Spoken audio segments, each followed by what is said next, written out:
Hello, my name is Carrie Harmer. Today I'm going to talk to you about apps and young users, giving you some warnings and safeguards.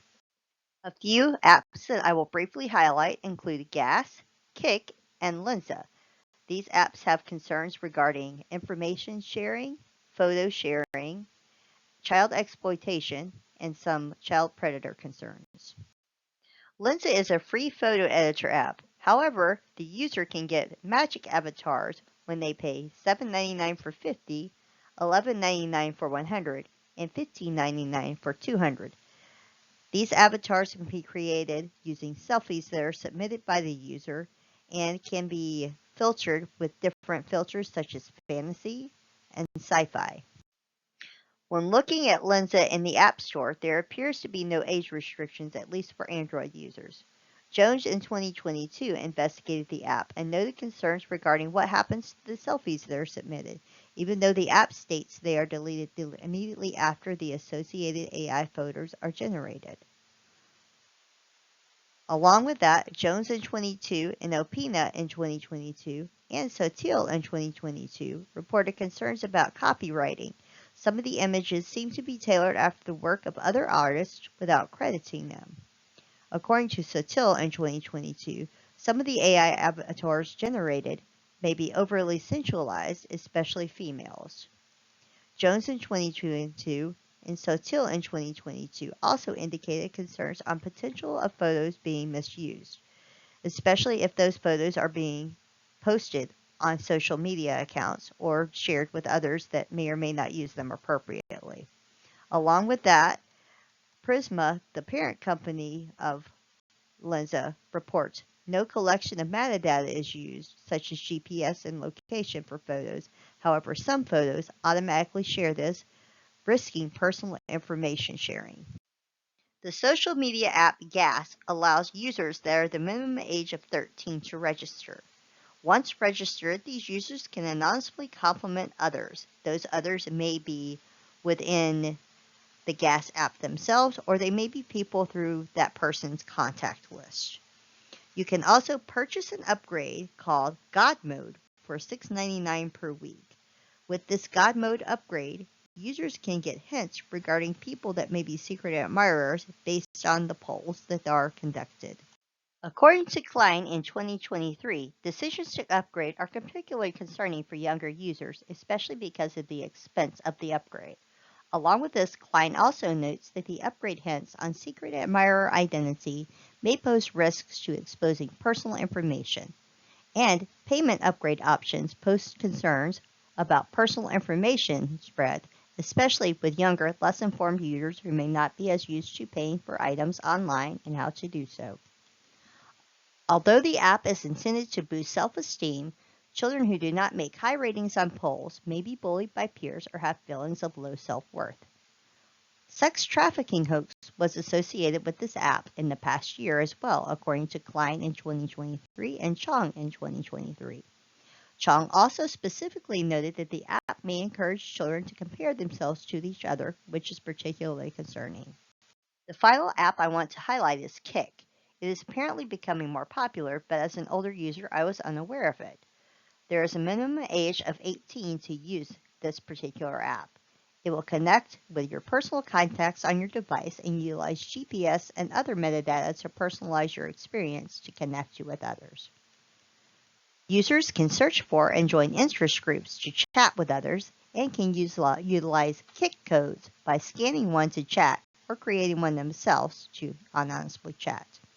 Users can go live and chat with others via video as well. The Kick app has several particularly alarming concerns.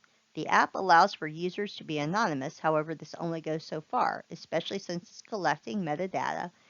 Along with that, young users may not understand the risks of providing information to other anonymous users.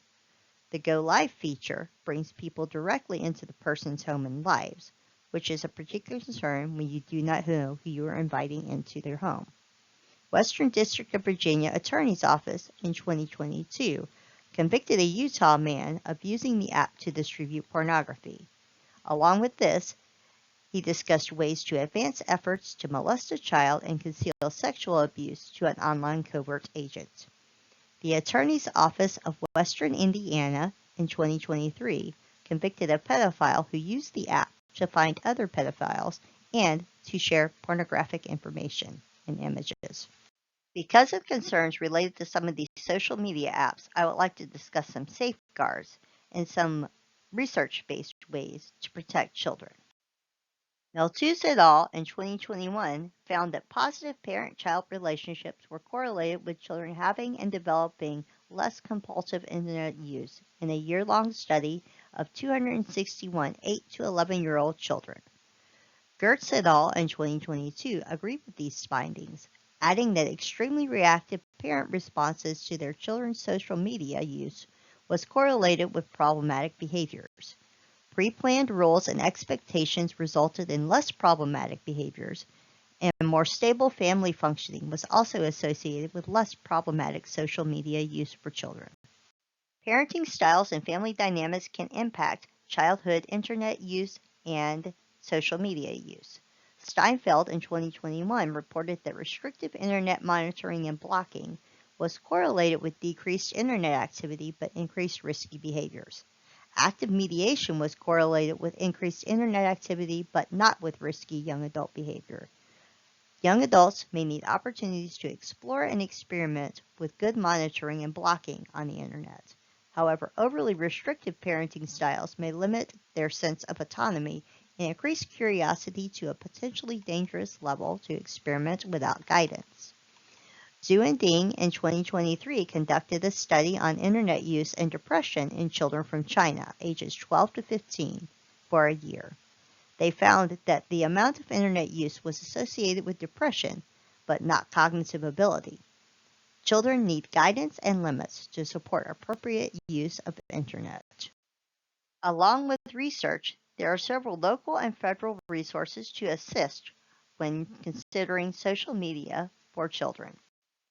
The current Attorney General in the state of Florida is Ashley Moody. You can find her website at https://www.myfloridalegal.com. On that website, she has some tools, including an Internet Safety Toolkit, which highlights discussing safety for Internet with kids, reviewing and monitoring their games and apps, supervising their Internet use, and discussing with children the importance of keeping their personal information confidential. Ashley Moody also discussed Internet safety for young users on Safer Internet Day in February of 2023, highlighting potential risks and ways that the Attorney's Office is addressing Internet and social media risks for children. The Federal Bureau of Investigation also provides information online about Internet and social media security at their website, fbi.gov/investigate. One of the resources they provide includes Simple Steps for Cyber Safety, which was published in 2016.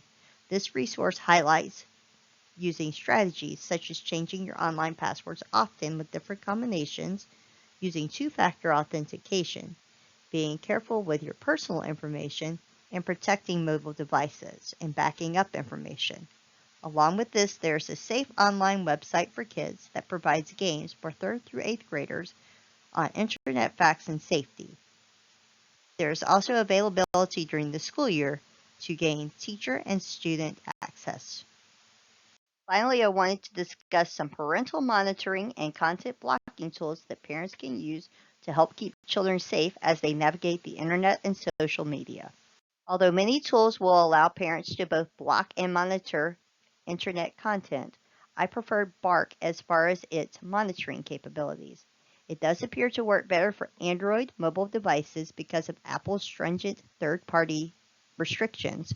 However, it does give Apple users the ability to monitor text by receiving a screenshot of messages and chats for quite a few apps several times a day via the computer. Installing the app on my iPhone was fairly simple for the child feature, and setting up the computer-based monitoring on my personal computer was not very difficult. Bark monitors a lot of platforms on the market and is continually adding more. It also monitors videos and emojis on messages and not just the text content. It includes web filtering and screen time alerts and restrictions.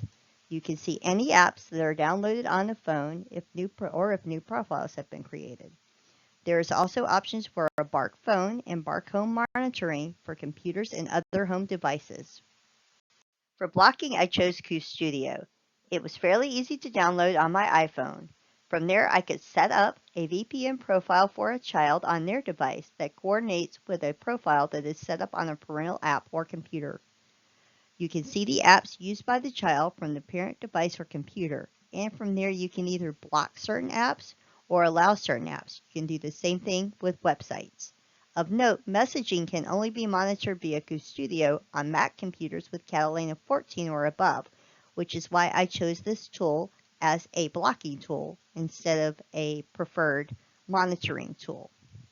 However, it was fairly easy to use and really easy to install on my device as far as blocking. Thank you so much for listening to my presentation. The following slides contain my references.